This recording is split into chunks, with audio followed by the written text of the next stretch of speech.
Students, मेरा नाम है अंबिका चौधरी। मैं आज एक नया टॉपिक स्टार्ट करने जा रही हूँ जिसका नाम है क्रोमोसोम्स। जैसे कि आपको पता है, हर सेल के न्यूक्लियस में डीएनए मॉलिक्यूल पाए जाते हैं।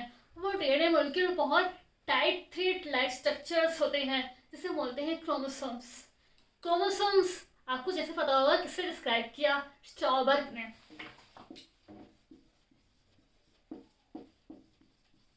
इन 1875।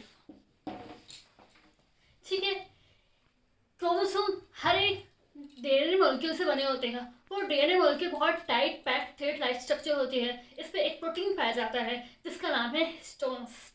क्रोमोसोम हम ऐसे आँख से नहीं देख सकते, ना ही माइक्रोस्कोप से देख सकते हैं। हम उसे इलेक्ट्रॉन माइक्रोस्कोप से देख सकते हैं, तभी देख सकते हैं जब वो डिवाइड हो रहे होते हैं, तभी।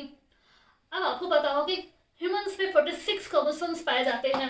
उसका नाम है 44 क्रोमोसोम्स ऑटोसोम्स होते हैं और 23 क्रोमोसोम्स आइडेंटिकल पेयर्स होते हैं और 26 क्रोमोसोम्स होते हैं। ठीक है, अब हम आते हैं क्रोमोसोम के स्ट्रक्चर्स पे। क्रोमोसोम का स्ट्रक्चर्स बहुत ही सिंपल है, मैं आपको बताती हूँ।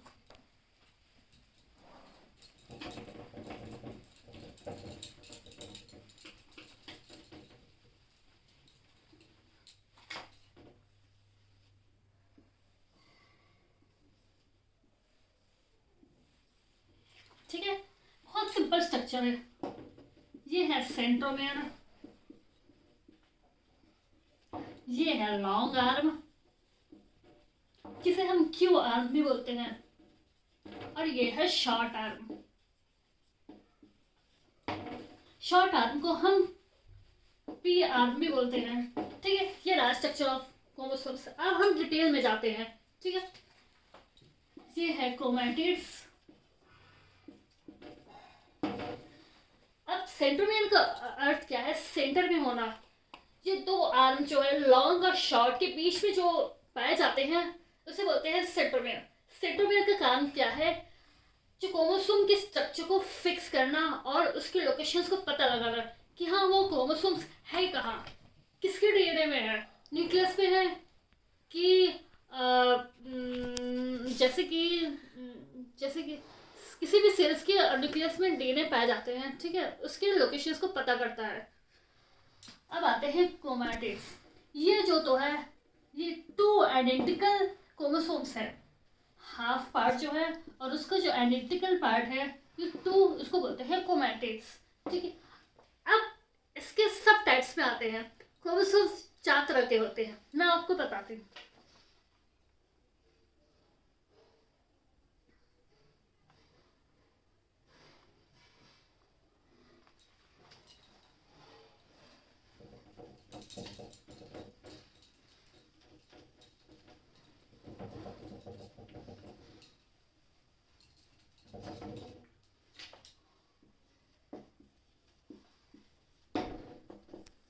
उसमें से है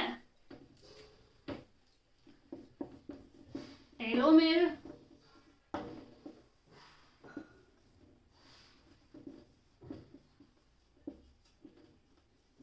ठीक है, और थर्ड वाला है सब मेटासेंट्रिक, फोर्थ है मेटासेंट्रिक। अब हम लोग पढ़ते हैं टेलोमेयर के बारे में। टेलोमेयर क्रोमोसोम्स में क्या होता है? जो सेंट्रोमेयर है वो एकदम टिप में होता है, वो एकदम टिप में होता है जिसे बोलते हैं टेलोसेंट्रिक।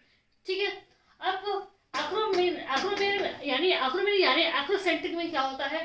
जो सेंट्रोमेयर है एकदम ऑलमोस्ट टिप में होता है और लॉन्ग आर्म बहुत लंबा होता है, और दूसरा शॉर्ट आर्म होता है। शॉर्ट आर्म यानी पी आर्म, लॉन्ग आर्म यानी क्यू आर्म। ठीक है, सब मेटासेंट्रिक में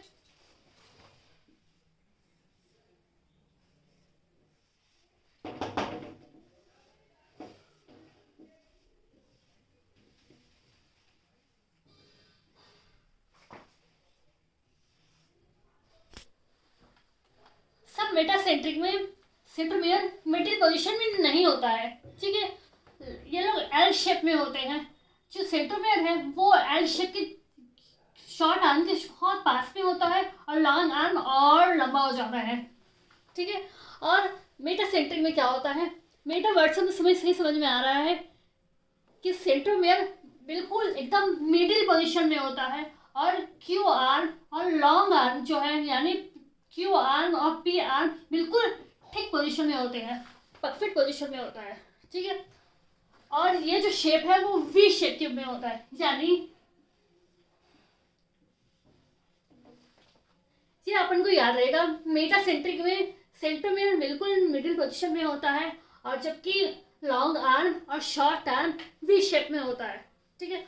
और इसके पहले जो हमने पढ़ा था सब मेटासेंट्रिक में एकदम एल शेप में होता है, ठीक है। एल शेप यानी ये वाला लॉन्ग और ये वाला शॉर्ट। ये जो सेंट्रोमियर है बिल्कुल शॉर्ट आर्म के मिडिल पोजीशन में होता है, ठीक है, और लॉन्ग आर्म और लंबा हो जाता है। यही रहा हमारे क्रोमोसोम्स और इसके types. Thank you so much.